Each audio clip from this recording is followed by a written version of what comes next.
At 9:30, which is the time that I thought, right, I need to check, I stood up, and at the same time Matt stood up. No, you stay. Matt and Rachel were actually staying in the apartment next to us, 5B. I can't find her. Madeleine's gone. Those 6 words screamed into the warm Portuguese night shattered the peaceful vacation atmosphere at the Ocean Club Resort in Praia da Luz.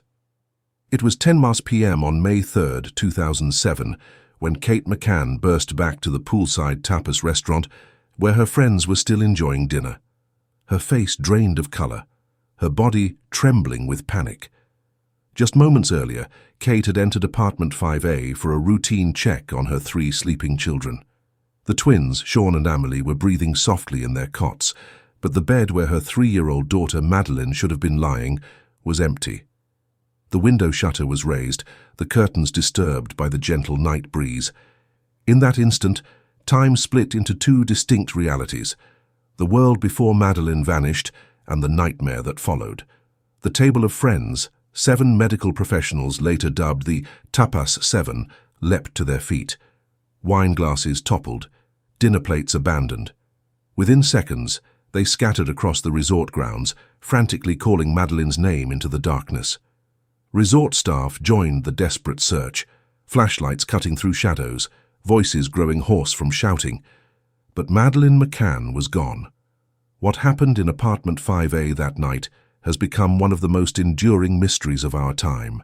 A 3-year-old child, with distinctive right eye where her pupil bled into the iris, disappeared without a trace, while her parents dined just 180 feet away.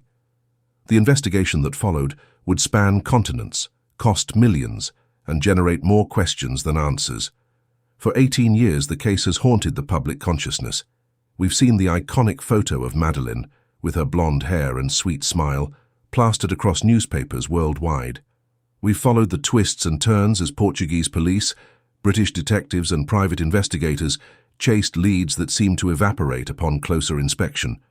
But perhaps most intriguing is the silence that has surrounded the Tapas Seven, the friends who dined with Kate and Jerry McCann that fateful night.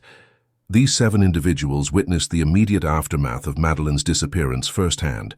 They saw details that never made it to police reports. They heard conversations that weren't recorded. And for 18 years they've maintained an extraordinary silence about what they know. Until now. Recent developments have finally cracked open this wall of silence, revealing shocking new perspectives on what might have happened that night. Information that contradicts official narratives, details that point toward a suspect who may have been hiding in plain sight all along. Today we're diving deep into the mystery that has captivated the world for nearly 2 decades. We'll examine the timeline of that night through fresh eyes. We'll explore why the Tapas Seven maintained their silence for so long. And most importantly, we'll reveal the new evidence that could finally bring closure to this haunting case. If you're fascinated by true crime mysteries that challenge everything you thought you knew, hit that subscribe button right now. This channel is dedicated to uncovering the truth behind the headlines, and I promise you won't want to miss what's coming next. Before we continue, I'm curious, where were you when you first heard about the Madeleine McCann case? Do you remember your initial reaction? Drop a comment below, I read every single one. Now let's travel back to May 2007 to a seaside resort in Portugal, where a group of friends from Britain were about to experience a vacation that would change their lives forever and unleash a mystery that would captivate the world for 18 long years. The Ocean Club Resort in Praia da Luz wasn't the most luxurious destination in Portugal's Algarve region, but it offered exactly what the McCanns and their friends were looking for: a family-friendly retreat with comfortable apartments, swimming pools and tennis courts. The whitewashed buildings with terracotta roofs nestled against the backdrop of golden beaches, and the deep blue Atlantic Ocean created a postcard-perfect setting. May in Portugal brings ideal vacation weather, warm days hovering around 70 degrees, cool evenings perfect for alfresco dining, and enough sunshine to justify daily trips to the beach. The resort hummed with the sounds of families enjoying their holidays, children splashing in pools, tennis balls thwacking against rackets, and the multilingual chatter of European tourists savoring their escape from routine. For the McCanns, Kate, a GP, and Jerry, a cardiologist, This vacation represented a well-deserved break from their demanding medical careers in Leicestershire, England. Their 3 children, Madeleine, just days shy of her 4th birthday, and 2-year-old twins Sean and Amelie, were the center of their world. Photos from the first days of their vacation show Madeleine beaming in a pink sun hat, building sandcastles and playing tennis with her father. The friends who accompanied them formed a tight-knit group, all connected through their medical backgrounds and shared life stages as parents of young children. David and Fiona Payne, both doctors, had brought their 2 children and Fiona's mother, Diane Webster, to help with childcare. David had organized the trip and was particularly close with the McCanns. Matthew Oldfield, a hospital consultant, and his wife Rachel, a recruitment consultant with medical training, brought their young daughter. Russell O'Brien, a consultant, and his partner Jane Tanner had 2 daughters close to Madeleine's age. Together, they formed what the media would later dub the Tapas Seven, a name that would follow them through years of scrutiny and speculation. The group had settled into a comfortable routine during their week-long stay. Each morning they'd gather for breakfast before heading to the resort's kids club, where the children participated in supervised activities. Afternoons were spent by the pool or at the beach, and each evening the adults would meet for dinner at the resort's tapas restaurant around 8:30 p.m., after putting their children to bed in their respective apartments. This dinner arrangement became the most controversial aspect of their vacation routine. Rather than using the resort's evening childcare service, the group decided to conduct their own system of regular checks. Their apartments were visible from the restaurant, or so they believed, and they established a rotation where one adult would get up approximately every 30 minutes to check on all the children. The McCanns had been assigned apartment 5A, a ground-floor 2-bedroom unit, with a patio door that opened onto a street-facing walkway. Unlike some of their friends' apartments, which were accessible only through the resort's interior, 5A had multiple entry points: the front door, which the McCanns kept locked, and the rear patio doors, which they left unlocked for easier access during their childcare checks. May 3, 2007, their 5th day at the resort, began like any other.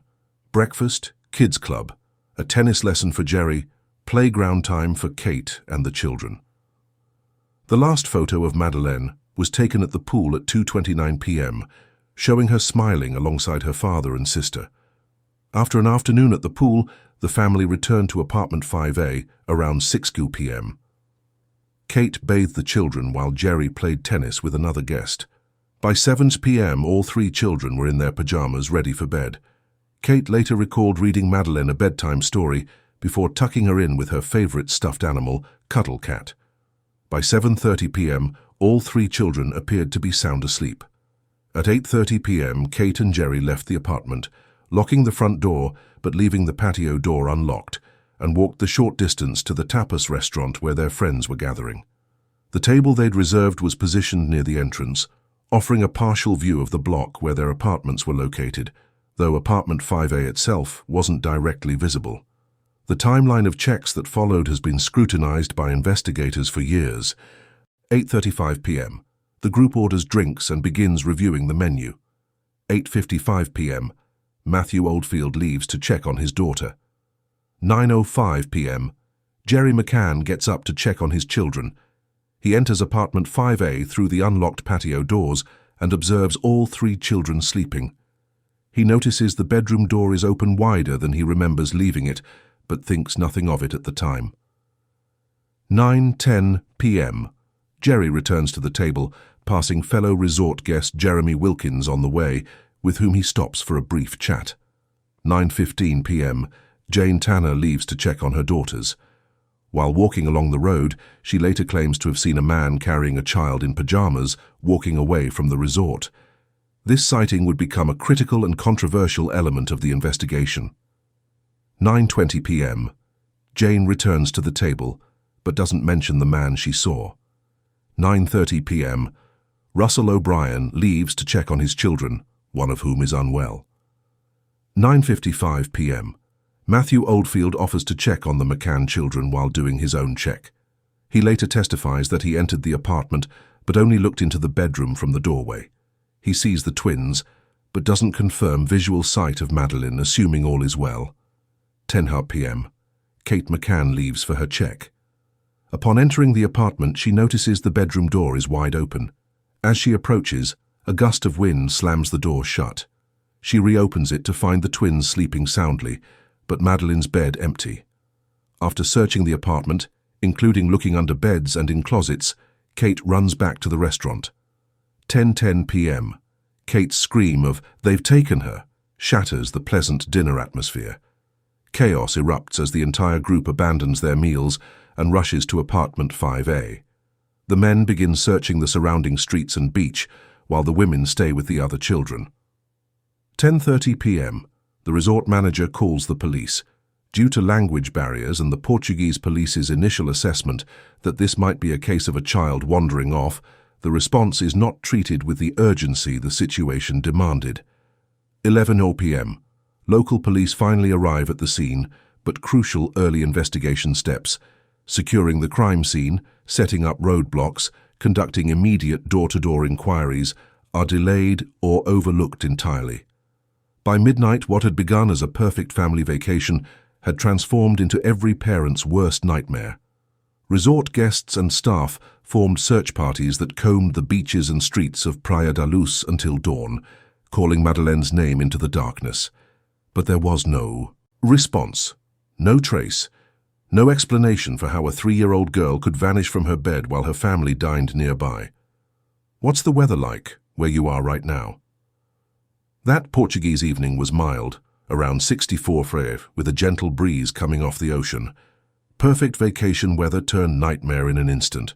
Sometimes I wonder how different things might have been if it had been raining that night, forcing the group to dine elsewhere, or if they'd chosen a different childcare arrangement altogether. As the sun rose over Praia da Luz on May 4, 2007, the search for Madeleine continued, but troubling inconsistencies in the accounts of that fateful night were already emerging. The Portuguese Judicial Police, PJ, conducted initial interviews with the McCanns and their friends, revealing discrepancies that would fuel speculation for years to come. Jane Tanner's sighting of a man carrying a child became an immediate focus.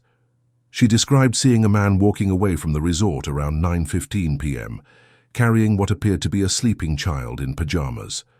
Yet Jerry McCann and Jeremy Wilkins, who were chatting in the same street at approximately the same time, didn't see this man or Jane herself, despite standing directly in the path she claimed to have walked. Matthew Oldfield's check at 9:55 p.m. raised further questions. He stated he entered the apartment, but only looked into the children's bedroom from the doorway. He saw the twins, but couldn't confirm seeing Madeleine, assuming all 3 children were present. If Madeleine was already gone by this point, how did he miss her absence? And if she was still there, how did an abductor enter and leave with her in the narrow 5-minute window before Kate's check? The timeline itself contained contradictions. Restaurant staff provided statements suggesting the group's dinner began later than 8:30 p.m., potentially pushing all subsequent checks later than reported. The resort's reservation system showed their table was booked for 8:30 p.m., but witnesses recalled them arriving closer to 9 p.m. Even descriptions of the apartment's state varied. Kate initially reported the bedroom window and shutters had been forced open from the outside, suggesting an intruder's entry point. Forensic examination later showed no evidence of forced entry, leading Portuguese investigators to question this account. Kate later clarified she found the window open, but didn't specifically witness damage to the shutters. These inconsistencies might be explained by the psychological impact of trauma and stress on memory, a well-documented phenomenon. Under extreme stress, peripheral details often become blurred, while central emotional memories remain vivid. The Tapas Seven were recalling events after a night of panic, minimal sleep, and overwhelming anxiety, conditions known to affect recall accuracy. But the Portuguese media saw something more sinister. Within days, local newspapers began questioning the group's credibility. Headlines like Contradictions dos Amigos, Contradictions of the Friends, appeared in Portuguese tabloids. British tabloids soon followed suit, dispatching armies of reporters to the small resort town. The pressure on the Tapas Seven became unbearable. Photographers camped outside their homes in Britain. Their medical practices were disrupted by journalists seeking comments. Their children were followed to school. Every facial expression, every word, every gesture was analysed for hidden meaning. Then came Portugal's secrecy of justice laws, a legal concept foreign to British citizens, but central to Portuguese criminal procedure. These laws prohibited witnesses and suspects from publicly discussing details of an ongoing investigation. Violation carried serious penalties, including potential imprisonment. The Tapas Seven found themselves in an impossible position, unable to defend themselves against media speculation without risking criminal charges in Portugal. Their collective decision to remain silent was born of legal necessity, not conspiracy. Yet this silence created a vacuum that speculation rushed to fill. By choosing to follow legal advice and respect Portuguese law, they inadvertently fueled the very suspicions they hoped would dissipate. In late July 2007, the investigation took another controversial turn when British cadaver dogs were brought to Portugal. Eddie, trained to detect human remains, and Keela, trained to detect blood, were deployed to Apartment 5A and vehicles used by the McCanns and their friends. The dogs' alerts were dramatic and troubling. Eddie signaled at multiple locations in Apartment 5A, behind the sofa in the living room, in the master bedroom, and even on Kate's clothing and Madeleine's stuffed toy Cuddle Cat. Keela indicated possible blood traces in similar locations. Forensic samples were collected and sent to the UK's Forensic Science Service for analysis. The results, however, were far less definitive than the dog's reactions suggested. Most samples contained insufficient material for DNA profiling. Those that did yield results showed degraded partial DNA profiles that could not be conclusively linked to Madeleine. A sample from the trunk of a Renault Scenic, a car the McCanns rented 25 days after Madeleine's disappearance, matched 15 of 19 markers from Madeleine's DNA profile. This statistic sounds damning until placed in context. Siblings often share many markers, and the car had been used to transport the twins' belongings, including items Madeleine had also used. The FSS's official conclusion stated the results were too complex for meaningful interpretation without additional evidence. Dog handlers themselves acknowledge that their animals provide investigative leads, not evidence. Alerts require forensic confirmation to be meaningful in court. Yet the damage was done. Portuguese police, already skeptical of the group's accounts, viewed the dog alerts as confirmation of their suspicions. The media portrayed the forensic results as damning rather than inconclusive, and the Tapas Seven, bound by secrecy laws, could not publicly address these developments. If you've been following this case for years like I have, you know there's so much more to uncover. Hit that subscribe button right now to make sure you don't miss the next part of this series, where we'll reveal the breakthrough that changed everything in 2013. What time is it where you're watching from? Imagine receiving that devastating news at that hour, the moment your entire world collapses around you. Would you be thinking clearly enough to remember every detail perfectly, or would the shock distort your perception of time and events? Let me know in the comments below. By 2011, the investigation into Madeleine's disappearance had effectively stalled. The Portuguese inquiry was officially archived in 2008, and private investigators hired by the McCanns had exhausted their leads. The case might have remained in this limbo indefinitely, if not for an unprecedented intervention from the highest levels of British government. In May 2011, following a personal appeal from Kate and Gerry McCann, Prime Minister David Cameron instructed Scotland Yard to review the entire case. Operation Grange was born, initially as a document review led by Detective Chief Inspector Andy Redwood. A team of 37 detectives and staff began the painstaking process of examining over 40,000 documents generated by Portuguese police, private investigators, and other agencies. What started as a review soon transformed into a full-scale investigation. The British government allocated millions of pounds to the operation, signalling its commitment to resolving a case that had captured the nation's attention. For 2 years, Operation Grange worked quietly, re-examining evidence, conducting new interviews, and pursuing leads that had been overlooked in the original investigation. Then came October 14, 2013, a date that would mark a seismic shift in the case. BBC's Crime Watch programme aired a special episode dedicated to Madeleine's disappearance. Nearly 7 million viewers tuned in, making it one of the most watched Crime Watch episodes in the show's history. DCI Redwood appeared alongside a new reconstruction of the events of May 3, 2007, promising significant new information. What followed was nothing short of extraordinary.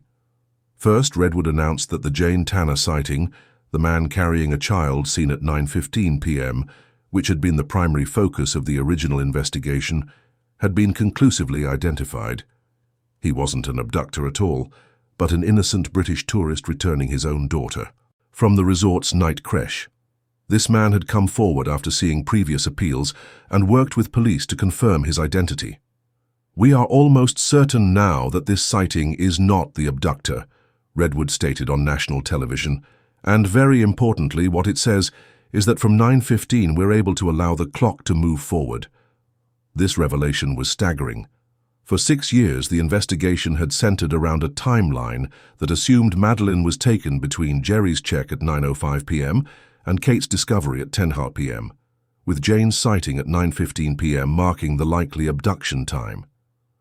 Now that entire framework collapsed. But Redwood wasn't finished. He immediately pivoted to a different sighting, one that had been reported to Portuguese police but never prioritized. At approximately 10:00 p.m., around the same time Kate was discovering Madeleine missing, an Irish family named Smith was walking back to their holiday apartment in Praia da Luz. On a narrow street leading toward the beach, they passed a man carrying a child who appeared to be sleeping. Martin Smith, his wife, and his adult children provided detailed descriptions. A white male, 35-40 years old, average height and build, wearing beige trousers and a dark jacket. The child, wearing light-colored pajamas, appeared to be around 4 years old with blonde hair. The man didn't look like a tourist. He wasn't wearing shorts or holiday clothes, and he seemed uncomfortable, walking hurriedly without acknowledging the family as they passed on the narrow street. The Smiths reported this sighting to Portuguese police 5 days after Madeleine's disappearance, but it was overshadowed by the Tanner sighting. Now, Operation Grange was elevating it to central importance. The Crime Watch program released 2 e-fit images created based on the Smiths' descriptions and appealed for anyone who recognized the man to come forward. This shift in focus had profound implications for the timeline. If the Smith sighting at 10:00 p.m. was indeed Madeleine's abductor, it suggested she was taken just minutes before Kate's check, possibly even as Matthew Oldfield was looking into the bedroom at 9:55 p.m. It meant the abductor might have been hiding inside apartment 5A when Oldfield conducted his check or entered immediately afterward. More significantly, it suggested the abduction wasn't an opportunistic crime, but a planned operation. The timing, removing Madeleine just before a scheduled check, indicated knowledge of the group's routine. This raised disturbing questions. Had someone been watching the apartment? Had they observed the pattern of checks throughout the week? Were they familiar with the resort's layout and security vulnerabilities? The Crime Watch appeal generated over 1,000 calls and emails. Viewers provided names for the man in the e-fit, information about suspicious individuals seen in Praia da Luz, and details about burglaries and attempted break-ins at the resort in the weeks before Madeleine's disappearance. Operation Grange investigators began pursuing a new theory that Madeleine might have been taken during a burglary gone wrong. They identified a spike in break-ins at the Ocean Club in the months before May 2007, including one where an intruder had entered a child's bedroom. Phone records showed unusual patterns of communications between a group of local men on the night Madeleine vanished. For the Tapas Seven, the Crime Watch revelations brought vindication and fresh anguish. The debunking of the Tanner sighting removed one of the contradictions that had fueled suspicion against them. Yet the new timeline raised questions about their collective failure to notice suspicious activity around apartment 5A. The Smith sighting also introduced a troubling possibility. Shortly after returning to Ireland, Martin Smith had watched news footage of Jerry McCann carrying one of his twins down the steps of an airplane. Something about Jerry's gait and the way he carried the child triggered a memory. Smith contacted police to report that the man he saw in Praia da Luz reminded him of Jerry McCann. This potential identification was quickly dismissed by British police. The timing made it impossible, Jerry was at the Tapas restaurant when the Smiths saw the man, and the resemblance was likely coincidental. Still, it added another layer of complexity to an already confounding case. I know some of you watching have followed this case from the beginning, while others might be hearing these details for the first time. If you're finding this deep dive valuable, do me a quick favor. Tap that like button and share this video with someone who appreciates thoughtful crime analysis. Your support helps this channel continue bringing you the most comprehensive coverage of cases like this one. What's your theory on why the Smith sighting was initially overlooked? Was it simple investigative tunnel vision, or something more concerning? The comments section is open for your thoughts. I'm genuinely curious about your perspective on this critical missed opportunity. For 13 years after Madeleine's disappearance, the case remained unsolved despite massive international attention, multiple investigations, and millions spent in search efforts. Then, on June 3, 2020, a bombshell announcement shattered the status quo. German prosecutors publicly identified a new suspect, Christian Brueckner, a 43-year-old German national with an extensive criminal history. "We are assuming that the girl is dead," declared Hans Christian Wolters, the Braunschweig public prosecutor, in a statement that sent shockwaves through the media. With the suspect, we are talking about a sexual predator who has already been convicted of crimes against little girls, and he's already serving a long sentence. This wasn't just another lead or person of interest. German authorities were declaring they believed they had identified Madeleine's killer. After years of false starts and dead ends, this development represented the most significant breakthrough since the case began. Brueckner's name wasn't immediately familiar to those who had followed the case, but investigators had been quietly building a case against him since 2017. A crucial tip came when Brookner allegedly confessed involvement in Madeleine's disappearance to a friend while watching a 10th anniversary news report about the case in a German bar. This friend reported the conversation to police, triggering an intensive investigation. Who was Christian Brueckner, and why hadn't he surfaced earlier in the investigation? Born in Germany in 1976, Brueckner had a troubled childhood marked by adoption and early brushes with the law.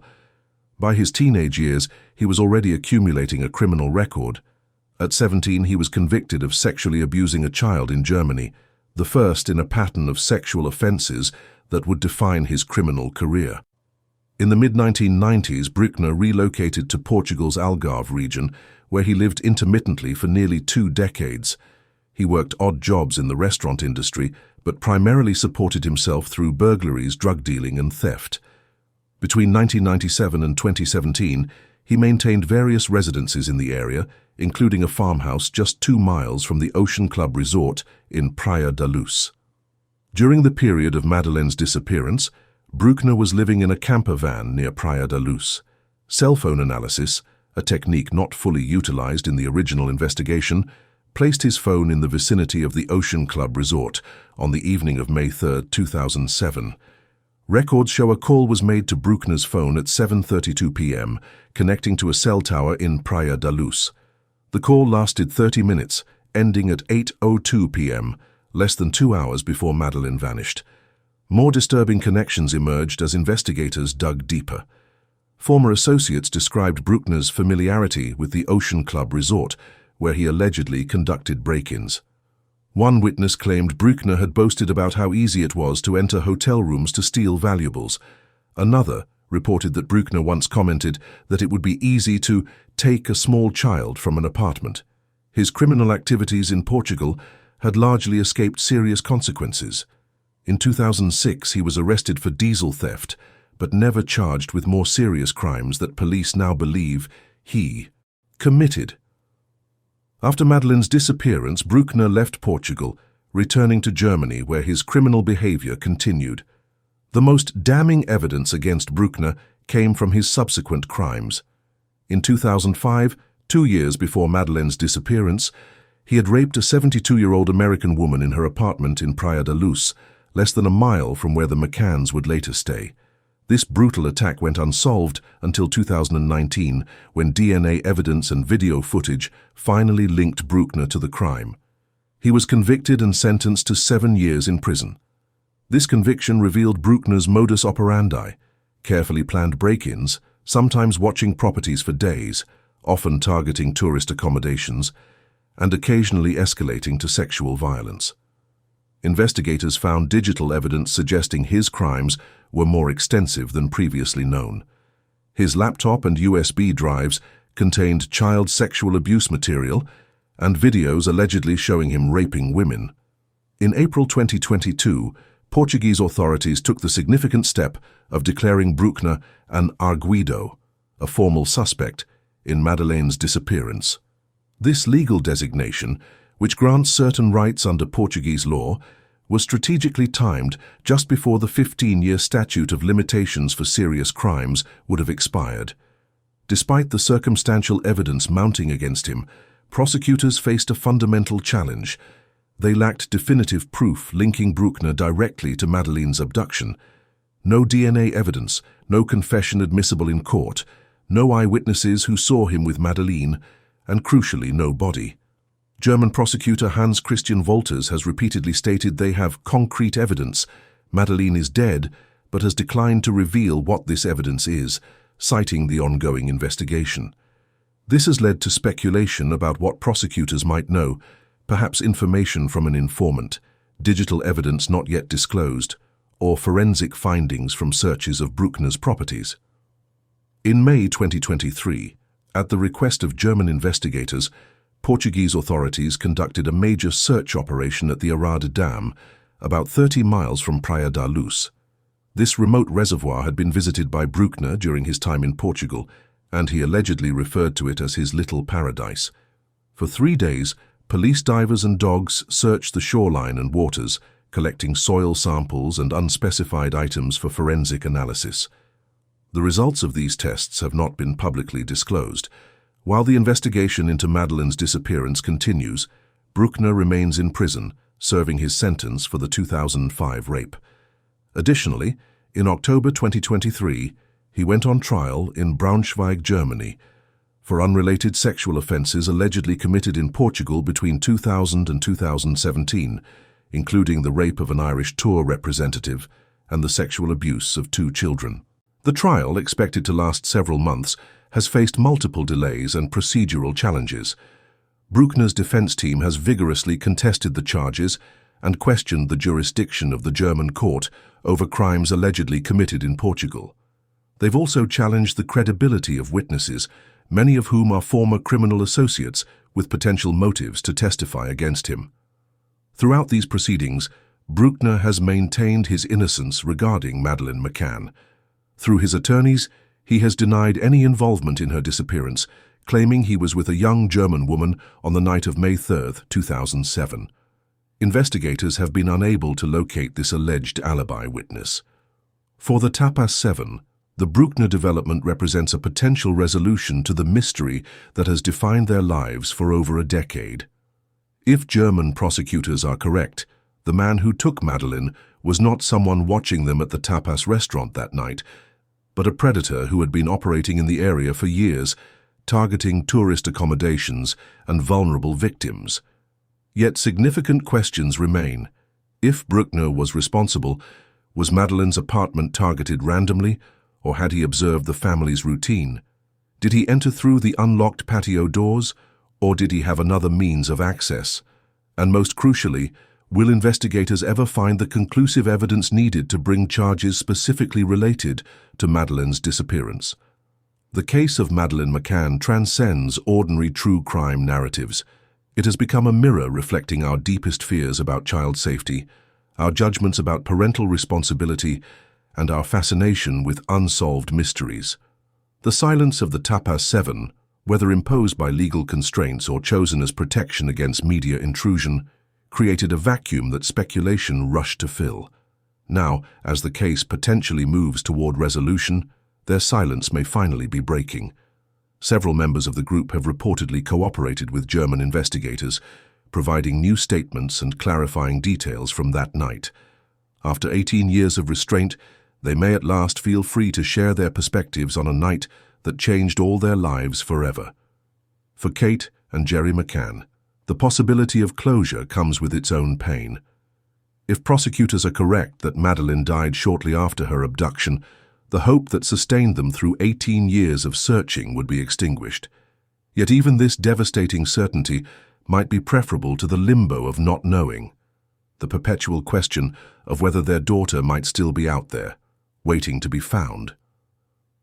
If this deep dive into one of history's most perplexing cases has captured your interest, please take a moment to subscribe to Criminal Instinct. We're committed to bringing you thoughtful, well-researched explorations of true crime cases that go beyond sensationalism to examine the human stories at their core. This channel exists because of viewers like you who appreciate nuanced discussions of complex cases. Your subscription ensures you won't miss our upcoming investigations into other compelling mysteries that continue to challenge our understanding of crime, justice, and human behavior. Where do you think the truth lies in this case? Do you believe Christian Brueckner is responsible for Madeleine's disappearance, or does the answer lie elsewhere? Perhaps with another suspect who's never been identified, or in some aspect of the timeline we've overlooked? Share your thoughts below. I read every comment and value your insights into this enduring mystery. The search for Madeleine continues, and after 18 years of silence, perhaps the truth is finally ready to emerge.